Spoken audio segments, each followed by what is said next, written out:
Assalamualaikum warahmatullahi wabarakatuh. Hello everyone, my name is Rani Safitri. I am from class C, and here I will present about Introduction to Interprenting. I will present about chapter 2. And okay, just go ahead with the next slide.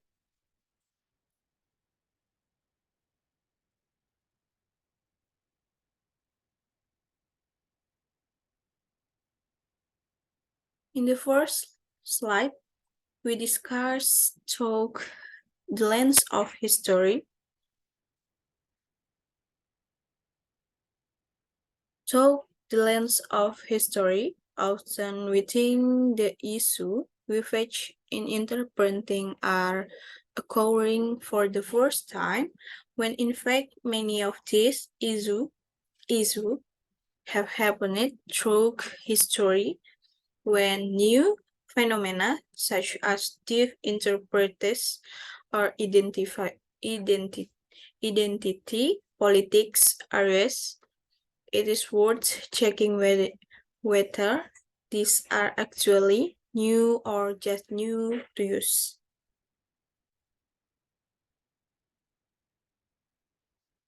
By talking along here, we can help identify what is new or what is a reframing of an issue that has been discussed or explored in the past. This helps us to contextualize what is happening in the present. By the end of this chapter, you should be able to, the first one is understand the usefulness of considering interpreting historically. In the second one is identify the recurring major themes within interpreting history. In the third one is critically recount key historical interpreting events. In the last one is discuss the notion of the power inherent in choosing who interprets. History as a discipline brings together primary and secondary research, interview, diaries, newspaper, and documents to explain the tracks even that have happened within their historical context. And next slide. In the second slide, we will next about the history of interpreting.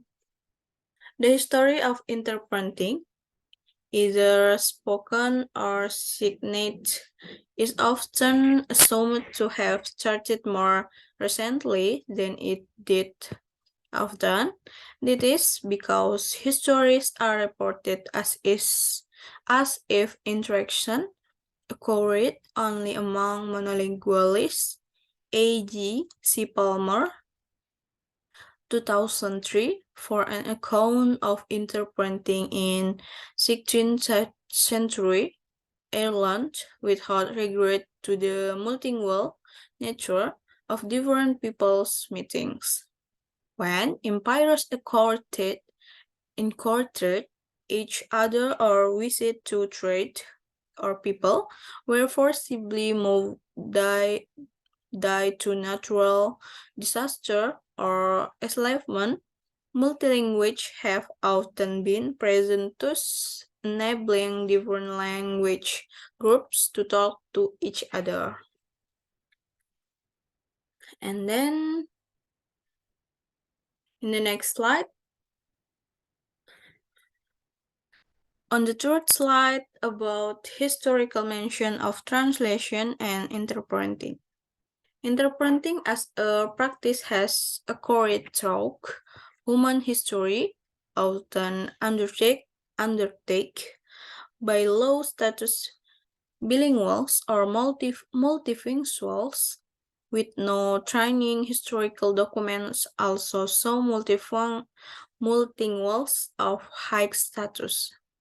People in the borderlands, children with different home language, and those learning language working as interpreter interpreters, either informally or as part of other professional roles.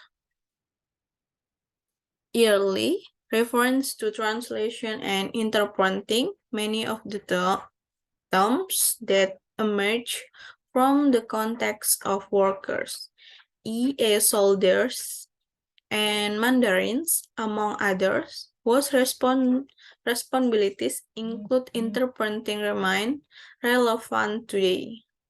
Talk, the context and particularities of interpreting might vary across different times and geographies. The broad overseeing them constitute. The first one is language status and language choice. The second one is language fluency and language immersion. The third one is language brokering and cross-cultural knowledge. And the last one is loyalty and the power to choose an interpreter, translator, or broker.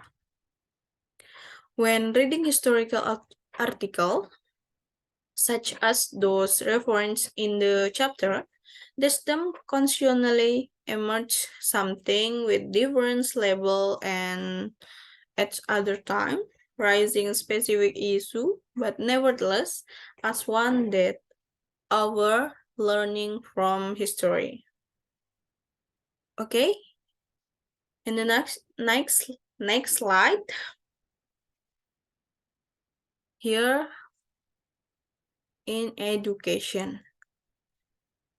In the UK, as in the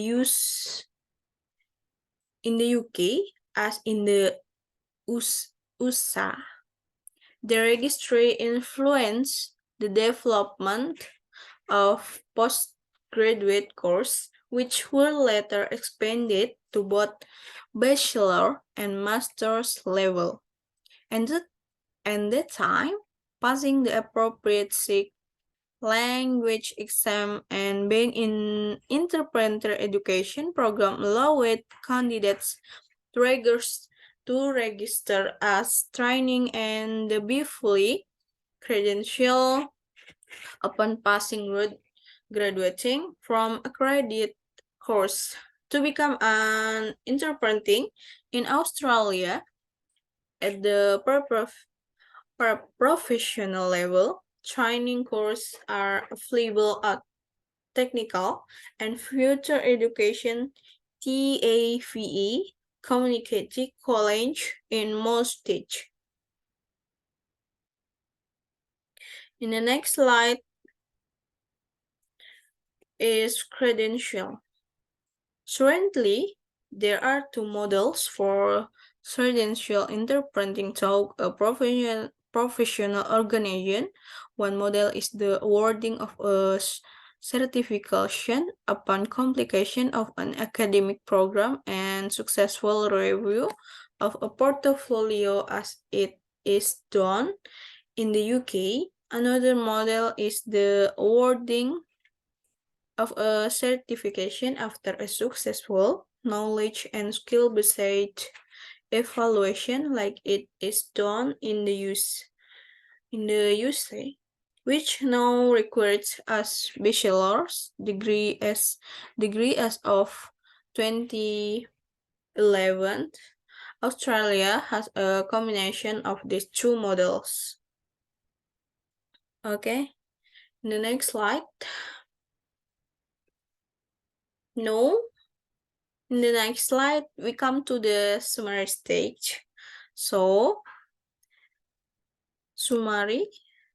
In this chapter, we have explored some of the first reference to interpreting or on record, many current concerts that we have today, and are concerts that have always been raised when engaging someone to interpret. However, unlike today, those who engage in interpreting did so as part of their responsibilities, e.g. the Chinese mandarins, or to serve family or friends in court and court. In most cases, singing was not deemed to be a language but was seen as communicative and capable of expressing complex ideas.